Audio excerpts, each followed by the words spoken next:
Hi everybody, I'm Nina Reeder, and today I'm going to be discussing my annotation assignment. The article that I chose to annotate is titled Gender Communication, a Comparative Analysis of Communicational Approaches of Men and Women in the Workplace. So my group's research project is gender communication in the workplace. So this article is significant and will be significant in preparing for gathering research and learning more about this topic in general. So, while reading, I realized it's important to pay attention how men and women communicate differently. Ignoring these distinctions could lead to misunderstandings and biases, ultimately harming the organization's effectiveness. However, by striving for balance between genders, organizations can minimize these gender-related issues. So, the authors in this article did a study, and the study employs 2 quizzes that examine the varied communication styles of male and female employees within the organization. The article in total is 10 pages long, so it is brief, concise, but it provides actual data.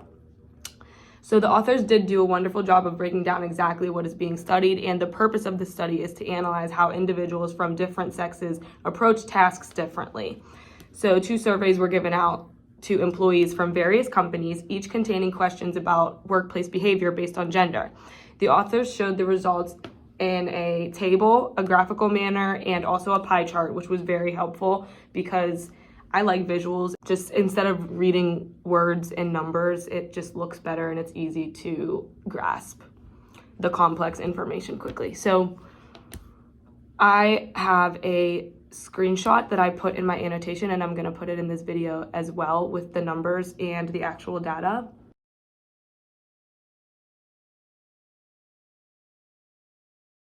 And after seeing these results, we must acknowledge that these variations are common. So not every characteristic traditionally is associated with males or females strictly. It adheres to one gender or the other.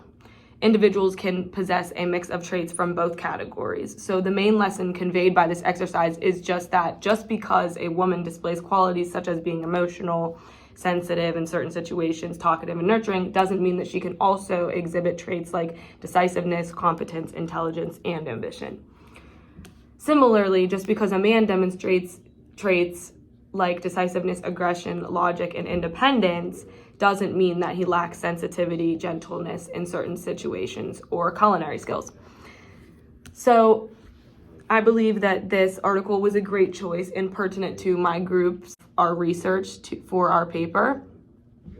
And a couple strengths that this article has is that the authors break down the data, and really it was easy for me to understand what they were doing. And the references that the authors put in this article were also scholarly articles. So these people are actually researchers. It's not just people just yapping about stuff that isn't really true.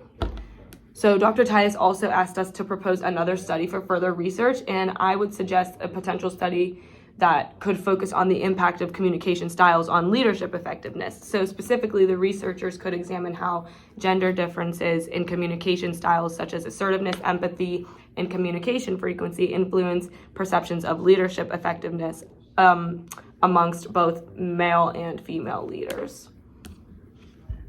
So that is my little annotation of the article that I chose, which is Gender Communication, a Comparative Analysis of Communicational Approaches of Men and Women in the Workplace. And I'm excited to read more about this topic and create the final research paper with my group. Thank you.